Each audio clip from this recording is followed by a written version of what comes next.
আসসালামু আলাইকুম সকল মুসলমান ভাই ও বোনেরা,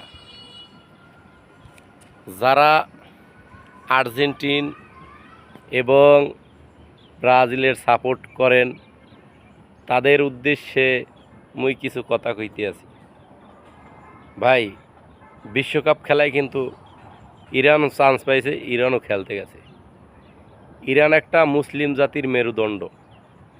হেগো পতাকা আপনার বাড়ির ছাদে না লাগাইয়া আপনি ইহুদির পতাকা লাগান ছাদে, আর ইহুদিরা মুসলমানরে মারে। আপনি কেমন দেশপ্রেমিক এবং কেমন মুসলিম ভাই ভাই, এটা আমার বুঝে আসে না।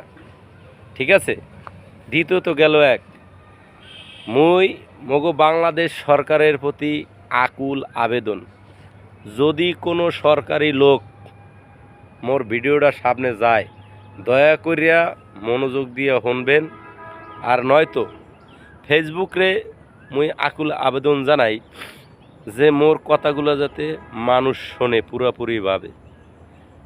কেননা এই আর্জেন্টিন এবং ব্রাজিলের পতাকা বাড়ির ছাদে লাগাই রায় মাসকে মাস, অথচ বাঙালি জাতি যেই বাংলাদেশের পতাকার জন্য 30 লক্ষ লোক শহীদ হয়েছে, এই বাংলাদেশের পতাকা তার বাড়ির ছাদে লাগাইতে কষ্ট লাগে। কি কথাটা শুনে রাগ করলা? রাগ করে লাভ নাই, কথাটা যে কইছি 100% সত্যি কইছি। সরকারের কমু হ্যাগো উপরে যাতে আইন অনুক ব্যবস্থা নেয় তাড়াতাড়ি, যত তাড়াতাড়ি পরে সরকার। আমি সরকারের অনেক অনেক ধন্যবাদ জানাই, এই বিষয়ে যাতে পদক্ষেপটা তাড়াতাড়ি নেয়। মোর ভিডিওটা যদি কেউ শুনে থাকে দয়া করিয়া শেয়ার করে দেবেন, ইউটিউবে ছাড়তে আছি মুই, কিছুক্ষণের ভিত্তি পাইয়ে দেবেন। সবাইকে অসংখ্য ধন্যবাদ, ভালোবাসা, লাইক, কমেন্ট দেবেন।